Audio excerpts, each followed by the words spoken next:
और कांग्रेस का संविधान बचाओ रैली अभियान फिर से शुरू हो गया है। जयपुर शहर जिला कांग्रेस कमेटी कल आयोजन करेगी। सुबह 11 बजे कलेक्ट्रेट पर रैली होगी। जातिगत जनगणना को लेकर भी रैली में चर्चा होगी। जयपुर शहर के 8 विधानसभा क्षेत्र के पार्टी नेता और कार्यकर्ता रैली में शामिल होंगे। सुबह 11 बजे कलेक्ट्रेट पर रैली, जातिगत जनगणना को लेकर भी चर्चा होगी। जयपुर शहर के 8 विधानसभा क्षेत्र के पार्टी नेता और कार्यकर्ता रैली में शामिल होंगे। कांग्रेस का संविधान बचाओ रैली अभियान एक बार फिर से शुरू। जयपुर शहर जिला कांग्रेस कमेटी कल आयोजन करेगी। सुबह 11 बजे कलेक्ट्रेट पर रैली होगी। जातिगत जनगणना को लेकर भी रैली में चर्चा होगी। जयपुर शहर के 8 विधानसभा क्षेत्र के पार्टी नेता और कार्यकर्ता रैली में शामिल होंगे।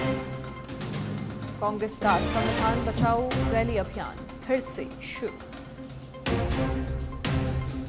जयपुर शहर जिला कांग्रेस कमेटी कल ये आयोजन करेगी। और एक बार फिर से कांग्रेस का संविधान बचाओ रैली अभियान सुबह 11 बजे कलेक्ट्रेट पर रैली होगी। जातिगत जनगणना को लेकर भी रैली में चर्चा होगी। जयपुर शहर के 8 विधानसभा क्षेत्र के पार्टी नेता और कार्यकर्ता रैली में शामिल होंगे। कांग्रेस का संविधान बचाओ रैली अभियान फिर से शुरू।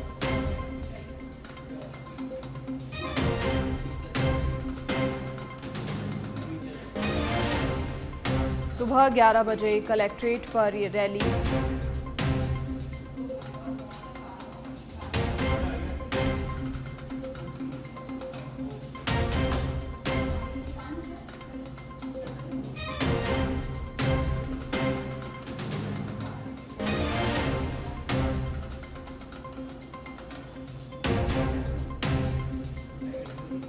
और अब श्रीगंगानगर के सूरतगढ़ से खबर है, जहां पेयजल आपूर्ति की समस्या को लेकर पानी की टंकी पर चढ़े ग्रामीण।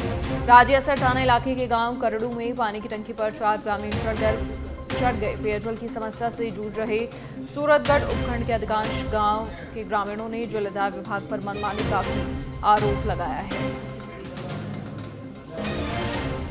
राजियासर थाना इलाके के गांव करड़ू का मामला। पेयजल की समस्या से जूझ रहे सूरतगढ़ उपखंड के अधिकांश गांव ग्रामीणों ने जलदाय विभाग पर मनमानी का आरोप लगाया है। बड़ी जानकारी, बड़ी खबर श्रीगंगानगर के सूरतगढ़ से खबर, जहां पेयजल आपूर्ति की समस्या को लेकर पानी की टंकी पर चढ़ गए ग्रामीण। पेयजल की समस्या और ऐसे में राजियासर थाना इलाके के गांव करड़ू में पानी की टंकी पर 4 ग्रामीण चढ़ गए। अपना विरोध जाहिर किया पानी की टंकी पर चढ़कर।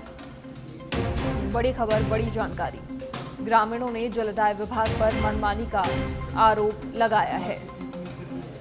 बड़ी खबर, बड़ी जानकारी श्रीगंगानगर के सूरतगढ़ से खबर है, जहां पानी की टंकी पर चढ़े ग्रामीण।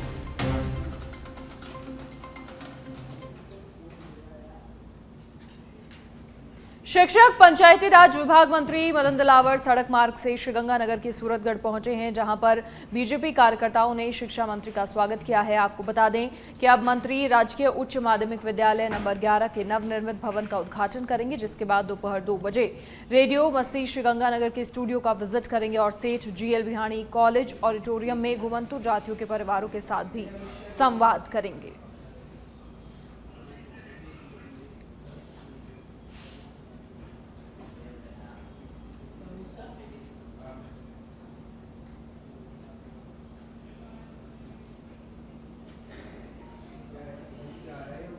अब खबर अलवर से है, जहां पर वर्ष 2012 में 329 सफाई कर्मचारियों की भर्ती के लिए चयन प्रक्रिया शुरू की गई थी, लेकिन आज तक ये प्रक्रिया पूरी नहीं हो सकी। इससे नाराज सफाई कर्मचारी अब तक अधिकारियों और जनप्रतिनिधियों के चक्कर लगाने को मजबूर हैं। इसी क्रम में आज सफाई कर्मचारियों ने वन एवं पर्यावरण राज्य मंत्री संजय शर्मा के निवास पर धरना दिया।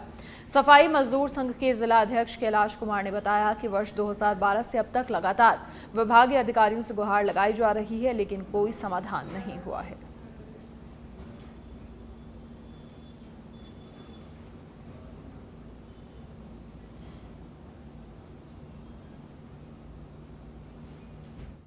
2012 की भर्ती की गई थी, उसमें हमारे समाज के लोगों को ज्वाइनिंग नहीं हो पाई थी। कोई बीच में कोर्ट में चला गया था, उसको लेके भर्ती निष्कृत कर दी थी। कोर्ट में फिर सरकार ने दे दी। सरकार ने मान्य कर दिया कि इनको नौकरी दे दी जाए। और सारे काम तैयारी पे हैं। मंत्री साहब अगर इसमें थोड़ी हमारी मदद करें तो चाहते हैं हमें रोजगार मिल सकता है। कितने लोग हैं ऐसे? ये 329 लोग हैं। तो कब से चल रहा है ये 2012 से चल रहा है। हर बार आश्वासन मिलता है? हर बार आश्वासन मिलता है। अभी क्या कहा है मंत्री? अभी मंत्री साहब ने जो भी कहा है बिल्कुल अच्छी बात कही है, सच्ची बात कही है कि मैं कोशिश करूंगा। अगर इन्होंने कोशिश की तो मैं उम्मीद करता हूं कि हमें रोजगार मिल जाएगा। आज हमारे अलवर शहर के वाल्मीकि समाज के प्रमुख लोग 2012 में एक सफाई कर्मचारियों की भर्ती हुई थी। उसमें आपका ये कहना है कि इनका चयन हो चुका था, लेकिन कोई व्यक्ति न्यायालय में चला गया था, उस कारण भर्ती पर रोक लग गई थी। उसको लेकर के आप लोग भी न्यायालय में गए, न्यायालय में इनके पक्ष में निर्णय दिया है। इनकी मांग ये है कि 2012 की जो भर्ती जो 329 पदों की है उसको बरकरार रखते हुए जो न्यायालय ने फैसला दिया है, राज्य सरकार उसको अमलीजामा बनाते हुए इनको सफाई भर्ती में इनका जो स्थान है, जो इनका हक है, वो दिया जाए। इसको लेकर के ये जयपुर में माननीय हमारे यूडीएफ मंत्री जावर सिंह खर्रा साहब से भी मिले थे। 2012 की भर्ती जयपुर में बियर बार के खिलाफ प्रदर्शन किया गया है। मालवीय नगर में बियर बार चाय आश्रम के विरोध में स्थानीय निवासियों ने जोरदार प्रदर्शन किया, जिसमें मालवीय नगर विधायक कालीचरण सराफ भी मौके पर मौजूद रहे। प्रदर्शन के बाद विधायक कालीचरण सराफ को ज्ञापन सौंपा गया।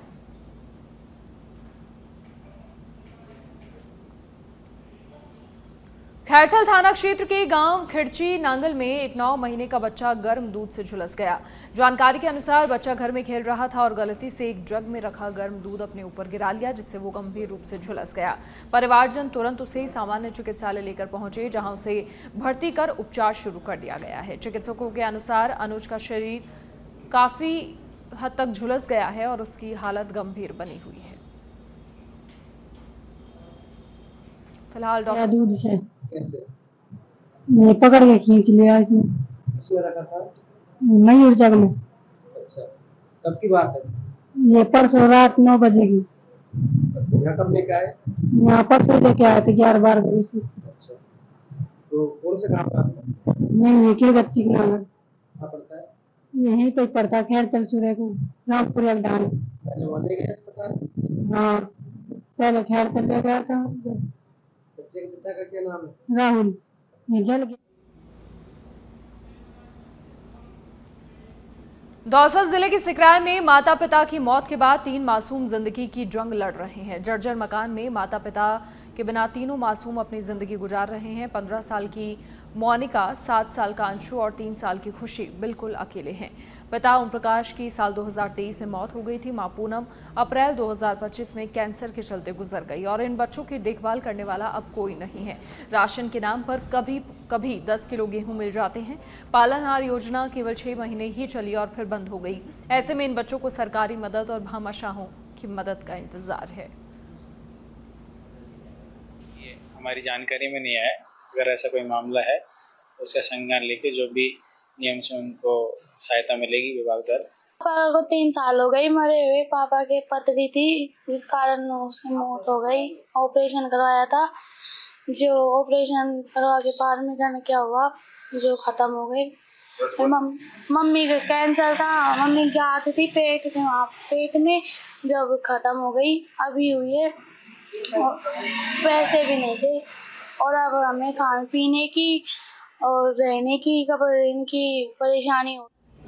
और अब टोंक के उनियारा से बड़ी खबर। उनियारा थाना की नई बिल्डिंग परिसर में मिले मानव कंकाल। थाना परिसर में जगह जगह बिखरे हुए हैं मानव कंकाल। नर कंकालों के मिलने से उपखंड क्षेत्र में सनसनी फैल गई है। सूचना पर उनियारा पुलिस भी मौके पर पहुंची है। मामला उपखंड क्षेत्र में मिले 2016 का मानव कंकाल से निकला जुड़ा हुआ।